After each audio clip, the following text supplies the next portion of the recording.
Lockheed Martin, the leading manufacturer of stealth aircraft in the world, proposed a new hybrid between the F-22 Raptor and the F-35 Lightning on April 2018 for Japan to purchase, and it could easily outclass the U.S. Air Force.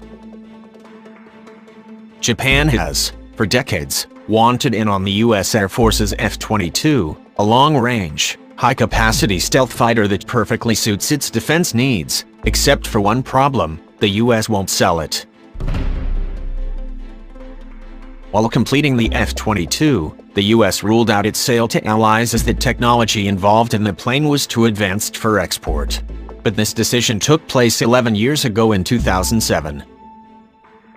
Today, the U.S. is in the process of selling Japan the F-35 multi-role strike aircraft, but according to Justin Bronk, an air combat expert at the Royal United Services Institute, the plane's design makes it less than ideal for Tokyo.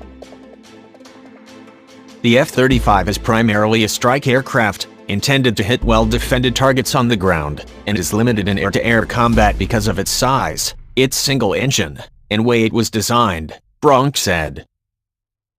But because Russian and Chinese jets constantly pester Japan's airspace, Tokyo wants a more air dominance-focused jet.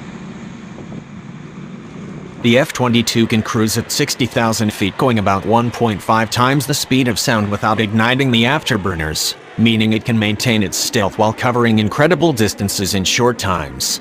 The F-35 is a capable fighter, but can't touch those numbers. Along with a bigger missile loadout, it's a much more capable for air superiority tasks, Bronk said of the F-22. The strike role that Japan really cares about is not really the one that the F-35 is designed for. He added that Japan would love a jet that can fire anti-ship missiles, but that the F-35 is just too small to hold them inside its stealthy weapons bays.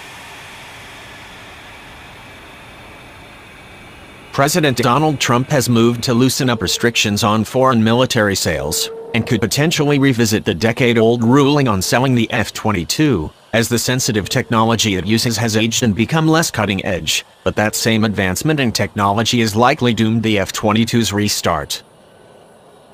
Bronk said the costs of restarting F-22 production were not trivial, and even if Japan offered to pay, a lot of the electronic components, computer chips and things, are not built anymore. The F-22 had a decades-long development that started off with 1980s era technology. If you were going to put the F-22 into production now, it's hard to justify doing without updating the electronics, Bronk said.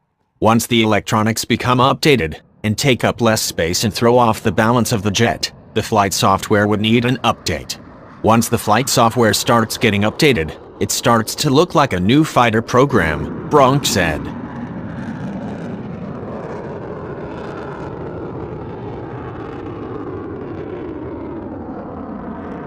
In the end, Lockheed's proposal looks like an F-22 airframe jammed with F-35 era technology, essentially stripping the best part of each jet and combining them in a plane that would outclass either.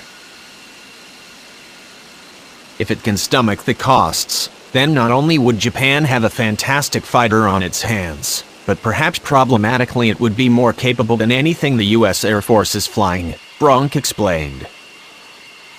In the end, the U.S. Air Force would end up in a very difficult position, having to live with Japan getting a better fighter, or spending money earmarked for F-35s, which the U.S. sees as the future of its force, on another aircraft it didn't come up with.